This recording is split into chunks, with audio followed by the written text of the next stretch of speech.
Hello friends, welcome back to my YouTube channel.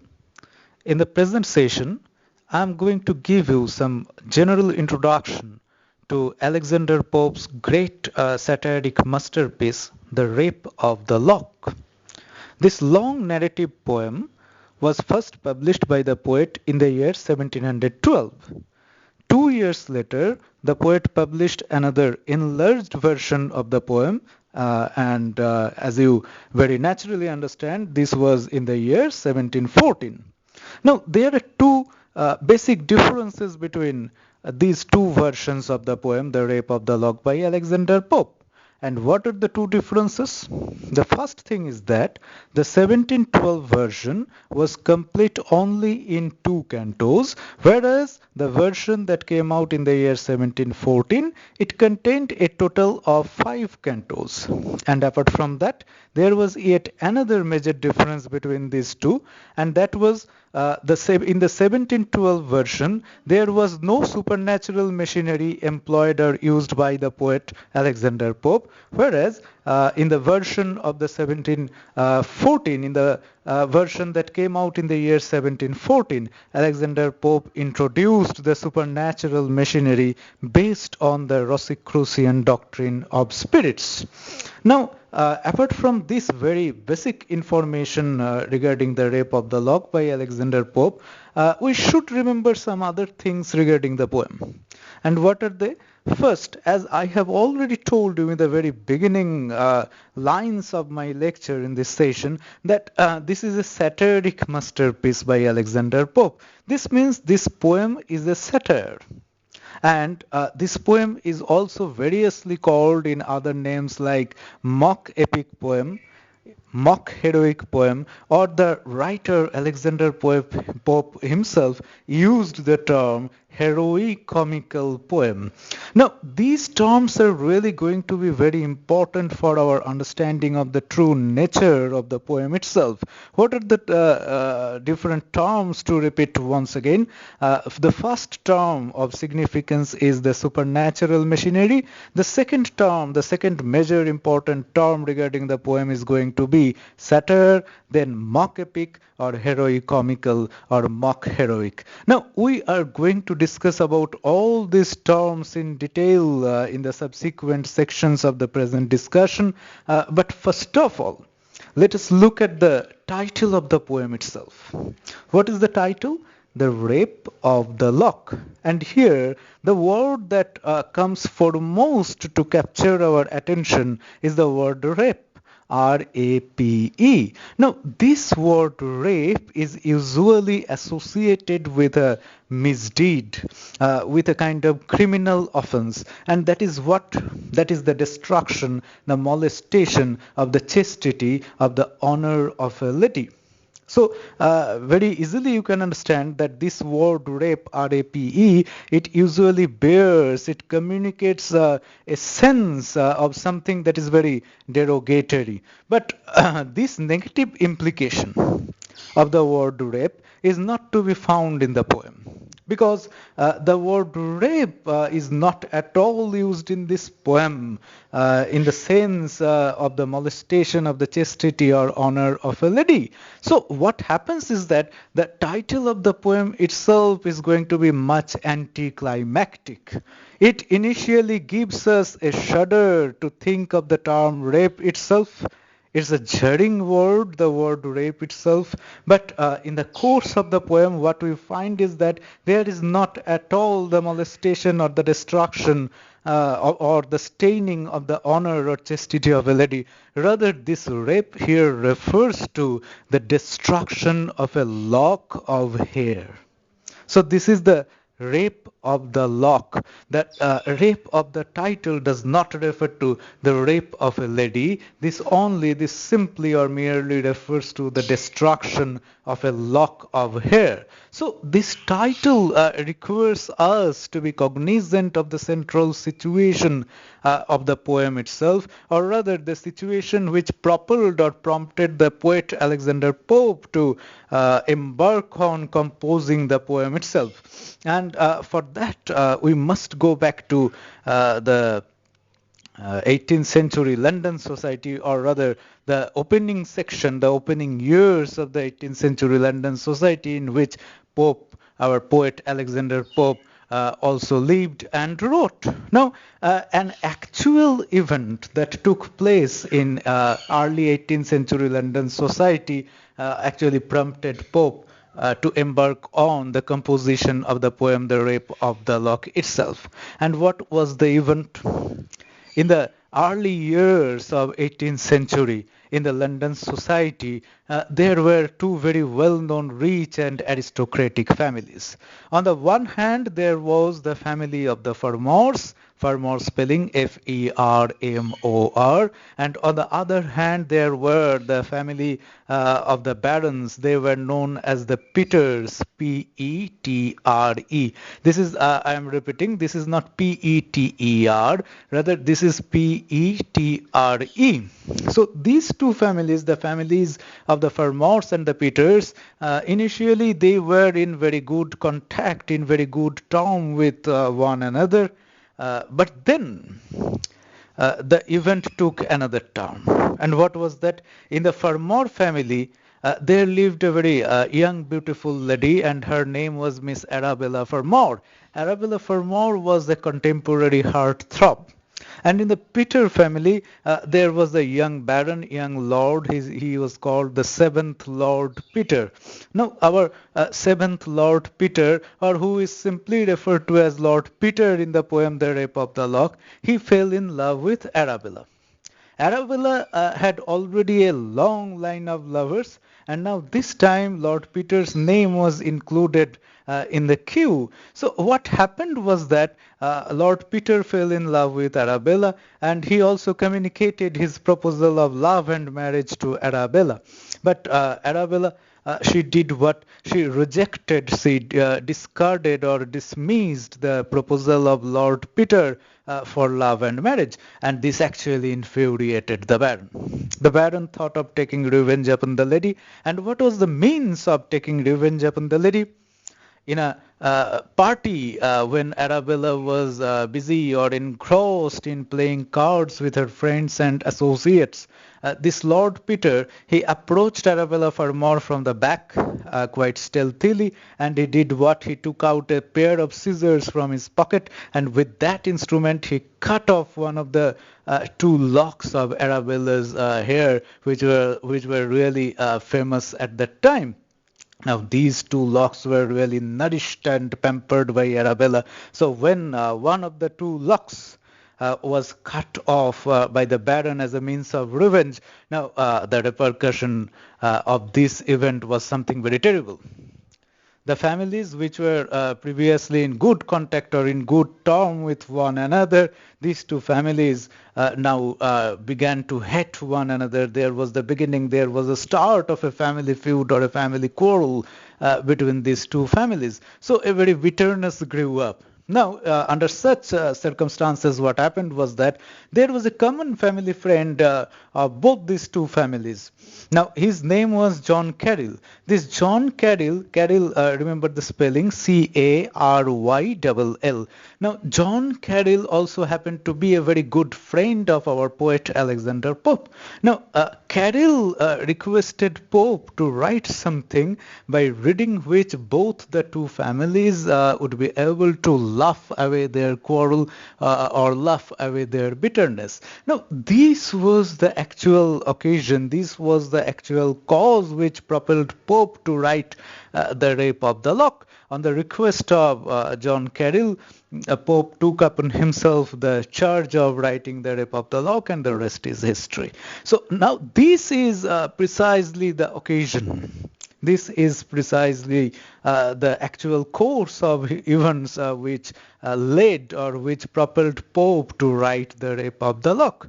Now, apart from this basic information, I have already told you that there are some terms in connection with the poem which we must discuss for a fuller understanding of different characteristic aspects of the poem The Rape of the Lock itself. And what are the terms? The first major term that will really come to our help in order to understand the nature of this poem is satire.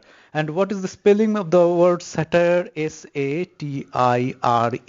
What do we mean by the word satire? A satire means a particular type of writing in which the writer or the poet mocks at something or somebody.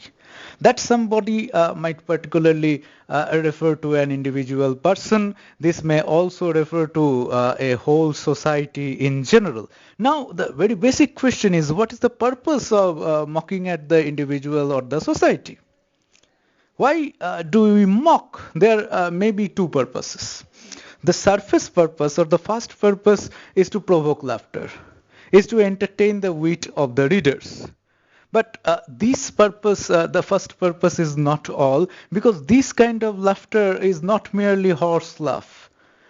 Rather, this is going to be thoughtful laughter. So when we are thinking of thoughtful laughter, we are going to yet another purpose, or yet an even more important function of satire. And what is that? That is a greater moral, social, or individual rectification or correction. What is the correction about? When you, or say a writer or a poet, mocks at somebody, then what is the purpose of that mockery? Definitely that person who is involved in the satire, or definitely that person who becomes the target of the satire. Why only a person? We can also think of a whole society in general. A person or a society can be the subject matter, or can be the target of the satire. But why? Definitely at that time the person or the society is suffering from some kind of innate fault, something that is wrong in the ways of life, something that is typically wrong in the characteristic disposition of either that particular individual or the society. So if there is something wrong or something mischievous or something faulty in the behavior, in the demeanor, or in the ways of life of that particular individual or the society in general, then the poet or the writer capitalizes on that opportunity to exercise his mockery. And then why mockery? Mockery here becomes a kind of indirect weapon. Here you are not directly criticizing that person or the society. Rather, you are doing what? By means of your mockery, you are bringing to general public, you are bringing to general focus what is faulty or what is wrong in the characteristic disposition of that particular person or the society involved in the satire. Now, what is the motto of bringing all this to public? The motto of bringing all this to public is to bring the faulty things or the wrong things to critical scrutiny or to critical observation, for prescribing suitable remedy for what is already wrong or what is faulty in the characteristic ways of that particular individual or the society. So not only that the writer understands the situation, but also the readers or the audiences, and even the man, the person or the society which is actually involved in the satire, or the person who is the butt of laughter here, or the society that becomes the target of satire, it is also expected to understand whatever is wrong or faulty in its characteristic disposition or the ways of life. So satire always looks to some kind of rectification or correction of your social or moral or even ethical standards. So with this motto, Pope actually embarked upon this kind of satiric poem that is called The Rape of the Lock. Now, who becomes the target of Pope's satire here? Firstly, or on the surface level, the two families who were engaged in bitter feud or bitter quarrel between themselves, the Farmers and the Peters, particularly the lady who quite foolishly or uncritically rejected the proposal of love and marriage from the end of a baron himself. And secondly, there was the baron. What is going to be the role of a baron?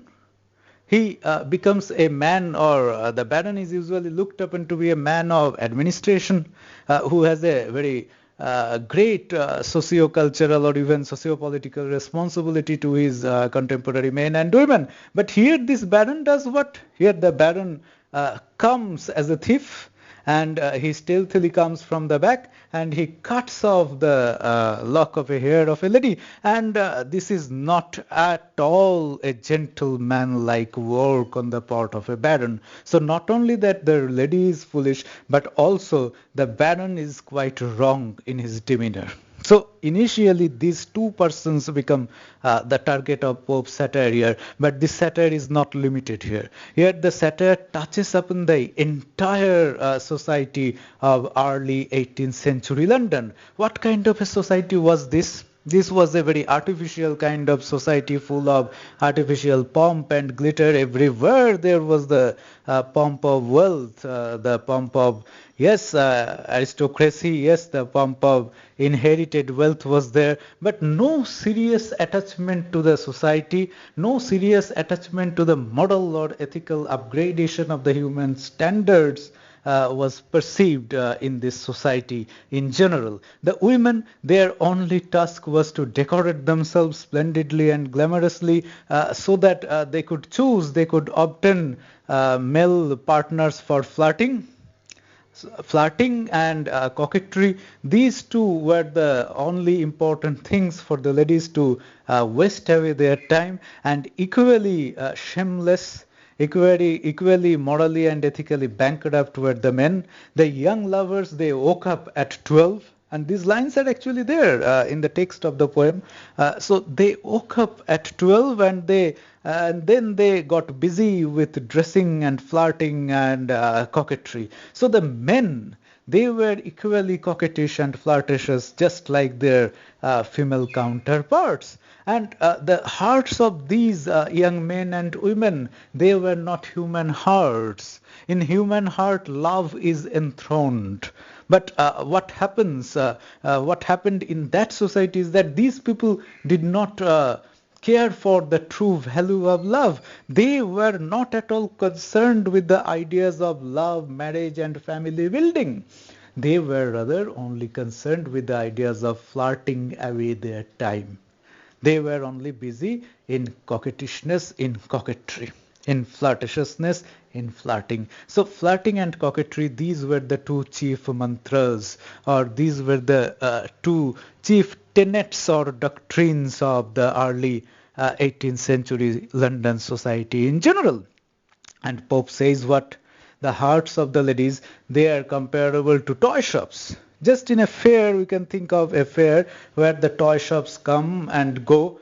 They are not at all fixed. The toy shops move from one place to another. Similarly, the hearts of these ladies and gentlemen, they move from one person to the other, from that person to some other, from that some other to even somebody else. So in this way, they were continuing. This was the society which suffered from a kind of social or moral vacuum where there was no social or moral or ethical seriousness. So in this society Pope was living, in this society Pope was breathing, in this society Pope was writing, and he was feeling for the moral emptiness of the society, just as all other serious writers like Pope were also feeling for the society. So they were looking for a kind of moral upgradation, of ethical upgradation of the standards of the society in general, and for that the most important weapon became satire.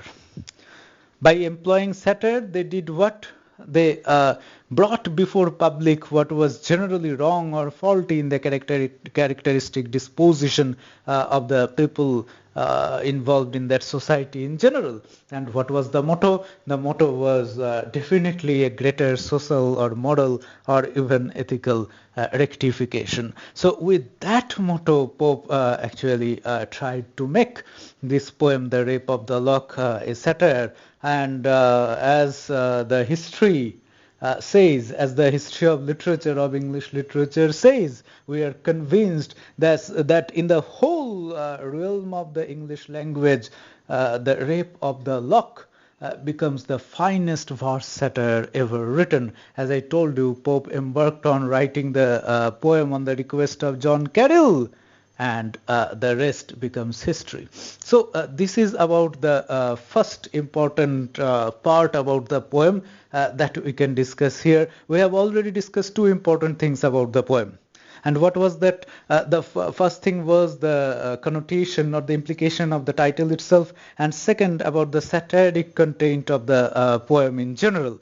Now, these two things I hope will come to your help for a greater understanding of the poem. And two more things remain for us to be discussed here, and that is the Rape of the Lock as a mock heroic or mock epic or even say a heroic comical poem. And secondly, there remains another issue, and that is the use of the supernatural machinery or the epic machinery in the poem by Alexander Pope. For the discussion of these two issues, we would be choosing another session, because these sessions are going to be really very short sessions for discussions. So here let us limit our discussion with only these two issues, the title and the satiric content. In our next session, we will be discussing about the Rape of the Lock as a mock heroic poem, and also the supernatural machinery of the Rosicrucian sylphs introduced and used by Alexander Pope in the poem. So the second session will be dedicated to that.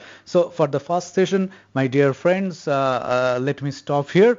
I hope that this discussion will come to your help. So please subscribe to my YouTube channel and continue listening to and watching these academic videos and audios, which I believe will help your general understanding of literature. So in our next session, we will be back with the subject or with the topic. What will be the topic? The Rape of the Lock as a great mock epic poem, and secondly, the use of the supernatural machinery. So with this, I stop here for today. Thank you very much for listening attentively to me.